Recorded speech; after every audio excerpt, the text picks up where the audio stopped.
So hello, what's up mga ka-J-Vlog, and welcome ulit sa panibagong video. And for today's video, bigyan ko kayo ng 5 reason kung bakit napakasulit pa rin i-purchase ang iPhone 13 ngayong 2025. So tara mga J-Vlog, start natin.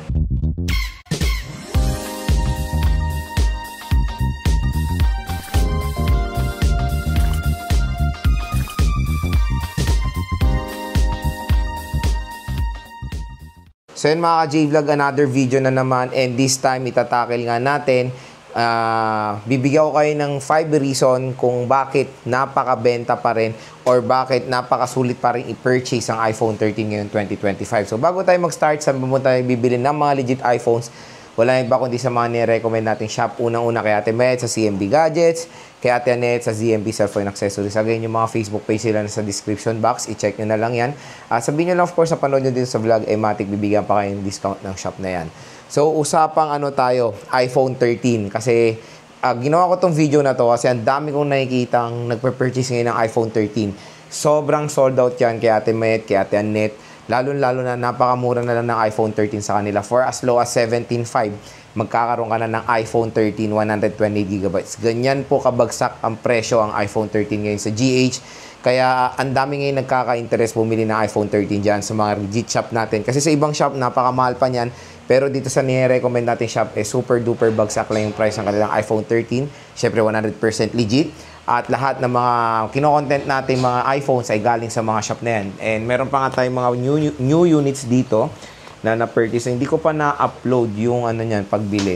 Meron na akong iPhone 11 Pro Max and iPhone 12 Pro Max. Meron tayong iPhone 14. Kaka-purchase ko lang. Ayan, mga personal phone ko yan. Ayan.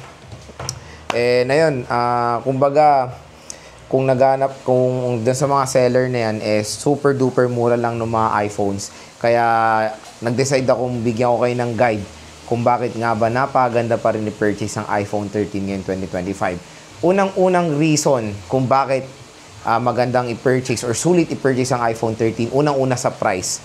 Meron nga nagsasabi ngayon na ito na po, this is the new iPhone 11.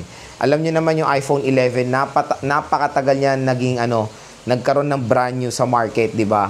2019 hanggang 2024, nagkaroon ng available na brand new ng iPhone 11. Pero na-phase out na yan ngayong 2025. Ang pumalit na is iPhone 13. Parang ganyan na yung nangyari.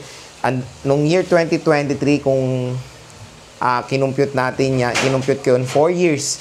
Nung 2019 na-release yung iPhone 11, sobrang benta ng iPhone 11 nung year 2023. Pero ngayon 2025, after 2 years, ang nagiging mas mabenta na is iPhone 13. Unang-una, lalo na 4 years na rin itong smartphone na to ngayon 2025. And again, bagsak presyo na lang po siya. Unang reason dyan is yung presyo nga. Very affordable na lang iPhone 13 compare nung lumabas yan nung year 2021 na super duper expensive.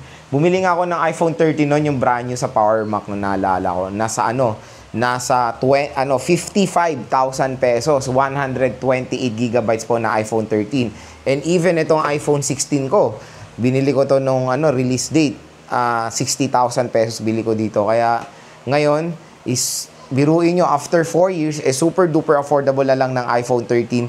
Kaya yan ang isang reason kung bakit super benta niya ngayon sa Green Hills. Kaya yun yung reason kaya bakit super benta ngayon 2025 ng iPhone 13. Affordability, 17.5. For so 17.5, magkakaroon ka na ng iPhone 13. Pero may brand new rin yan. Nakakita rin tayo niya sa Green Hills, siyempre, below SRP. Usually, nag-range din ng iPhone 13 sa 26 to 30,000 pesos. Brand new po yan na iPhone 13. Next naman is yung longevity. Expect nyo itong iPhone 13 is napakatagal nyo pa ito magagamit sa market. Lalo na still supported pa to of course ng iOS update. Ilang taon nyo pa magagamit ng iPhone 13. Kaya yan yung isang reason kung bakit magandang i-purchase ang iPhone 13 ngayon instead sa mga previous models like iPhone 11 and 12. Kasi nasa nasa lower list na sila ng software update. Itong iPhone 13 medyo malayo-layo pang listahan natin dyan. And syempre, still powerful pa rin ang kanyang chipset, the Apple A15 Bionic chip. So, syempre, when it comes sa iPhone, very well known yan when it comes sa longevity ng kanilang devices. Hanggang ngayon nga, iPhone 6s is nagagamit pa rin natin. 10 taon na yung smartphone na yan. iOS 15 na lang yan. pero nakakapag-download pa rin tayo ng mga applications dito sa iPhone 6s Plus. So, ganyan pa, expect nyo sa iPhone 13 kung naghanap kayo ng pangmatagalang device or pangmatagalang iPhone, magandang i-recommend ang iPhone 13 sa inyo. Hindi lang pangmatagalan, napaka-powerful pa ng smartphone na to. Third reason, camera. Ito yung isang maganda sa iPhone 13 na hindi natin nakikita sa kanyang predecessor like the iPhone 11, iPhone 12 is of course the cinematic mode. Dito po unang na-introduce ni Apple ang cinematic mode, kaya ayan din yung ibang reason, yan din yung isang reason kung bakit nagpe-purchase ang mga consumers ng iPhone 13 instead sa iPhone 12 Pro. Again, yung 12 Pro kasi at iPhone 13 is magkapresyo lang sila, kaya marami rin naguguluhan. Pero yun nga, gagawa na lang tayo ng phone comparo about dyan. Pero yung isang main advantage ng iPhone 13 sa predecessor niya is of course yung cinematic mode. Hindi lang yun, napakaganda ng overall camera quality ng iPhone 13, mapa video and photo. Pero when it comes sa video, super solid dyan. Nagkaroon ako ng iPhone 13 mini nung 2023. Ginagamit ko yan for my mini vlog. Grabe, when it comes sa video quality niyan, wala akong masasabi. So, super outstanding ang performance na mapoprovide ng iPhone 13 when it comes sa camera and video camera. Ang maganda doon, dual rear camera system siya, 12 megapixel main and 12 megapixel ultra wide camera. Yung rear camera niya is support ng 4K video recording. Even the front-facing camera is support din ng 4K video recording. Kaya sa mga content creators dyan na naghahanap ng isang iPhone na super solid sa content creation, maganda rin i-recommend sa inyo ang iPhone 13. Fourth reason, chipset. So again, sinabi ko kanina, the iPhone 13 is powered ng Apple A15 Bionic chip. So yung utak ng iPhone 13 at iPhone 14, ito 14 Plus, is pare-pareho po. Ito rin po ay powered ng Apple A15 Bionic chip. Pero yung chipset nito is mas upgraded siya ng isang RAM compare sa base model ng 13 kasi ang kautak nito is yung Pro Max. So, pero when it comes sa, hindi naman sila ganun kalaking difference kasi isang core lang naman ang difference. Overall performance, Apple A15 Bionic chip, still Apple A15 Bionic chip, di ba? Kaya sa iPhone 13 man yan, sa iPhone 14 Plus, pare-pareho lang naman sila ng outstanding performance when it comes sa gaming, navigation, super smooth po netong device na to. Iyon din na maganda sa iOS device, meron silang napakaganda ng software optimization ng iOS doon sa kanyang chipset. Nag-work as one, kahit na sobrang tagal na ng device, hindi po bumabagal yung performance ng iPhone nyo. Take for example, iPhone 7 Plus, meron pa rin ako niyan. Still, maganda pa rin siyang gamitin for navigating. Although sa games, medyo nahihirapan na siya kasi mababa lang naman ang RAM niya. Pero nakakapaglaro pa rin naman tayo still ng mga ibang modern games like ML and COD. Day-to-day tasks, basic day-to-day tasks, kaya pa nang i-handle ng iPhone 7 Plus. Ganyan po ka-optimize ang chipset ng mga iPhone. So, again, sa iPhone 13, expect nyo, kahit na ilang taon na tong smartphone na to, mabilis pa rin ang kanyang performance. Isa lang naman reason kung bakit bumabagal din ang inyong devices. Battery. Kung may problema na yung battery nyo, or nagloloko na, isang symptoms, bumabagal na yung smartphone. Medyo pag nag-scroll kayo, tumatalon-talon na siya, ganyan. Or mabilis na siya malobat. Yun din yung mga reason na palitan nyo na yung battery. Again, wala namang problema mapalitan ng battery ng smartphone. Very normal yan sa mga gadgets. Yung sasakyan nga, yung battery nga ng sasakyan nyo, pinapalitan nyo yung stock na battery niyan. Paano pa kaya yung mga devices nyo na smartphones? Matik pagtagal niyan, 5 years, 4 years, papalitan nyo talaga yung battery niyan. Depende sa paggamit, depende sa degradation din ng battery. So, yon, Apple A15 Bionic chip, napakagandang gamitin for gaming. Lahat po ng mga heavy games ay kayang-kaya ng iPhone 13. At ang pinakalas, mga J-Vlog, ang reason ko for me is the design and aesthetic ng iPhone 13. So, ganito naman itsura ng iPhone 13, imagine niyo na lang.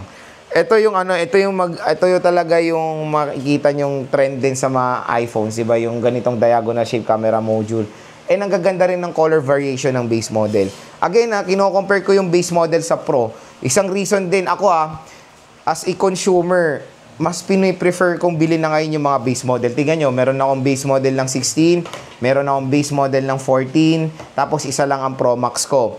Unang-unang reason kung bakit piniprefer ko ang base ngayon at isa lang ang Pro ko, dahil sa kanilang design and aesthetic. Napakaganda kasi ng color variation ng iPhone base model. Tulad nito, bumili ako ng iPhone 16 dahil sa kanyang ultramarine. Ito, nakita ko lang sa Green Hills, kulay dilaw, nagandaan ako, binili ko rin to. Nagde-decide din ako bumili ng iPhone 11 na color yellow, iPhone 12 na color mint green, tapos iPhone 13 na product red. Sobrang ganda ng mga colors kasi niyan. Yan din yung isang reason ng mga consumers bakit nila nakugustuhan ng base model dahil marami silang option ng colors compare sa Pro model. Again, yung 13 naman, huwag kayong mag-alala when it comes sa performance sa 13 Pro at 13 Pro Max. Pare-pareho lang naman yan dahil pareho lang sila ng chipset na Apple A15 Bionic chip. Napakaganda rin ng screen ng iPhone 13. Super Retina XDR OLED display tapos 6.1 inches siya.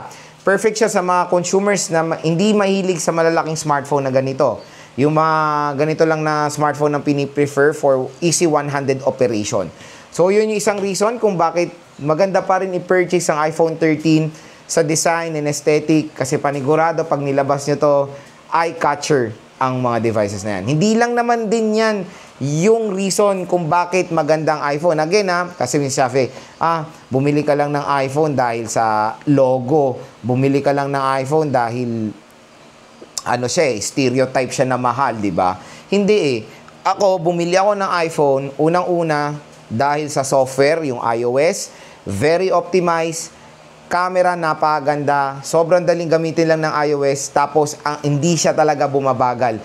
Ganyan kaganda ang iPhone. So yun mga ka-J-Vlog, ang reasons ko kung bakit maganda pa rin i-purchase ang iPhone 13 ngayong 2025. At kung interested kayo bumili ng iPhone, doon lang tayo pupunta sa nire-recommend natin shop, ang CMB Gadgets, Tall XA07, second floor, Green Hills, San Juan City. Click nyo na lang yung link nila sa description box kung interested kayo, sabihin nyo lang napanood nyo dito sa vlog, automatic bibigyan kayo ng 500 pesos discount ng shop na yan. So hopefully, nakatulong ito sa inyong buying decision.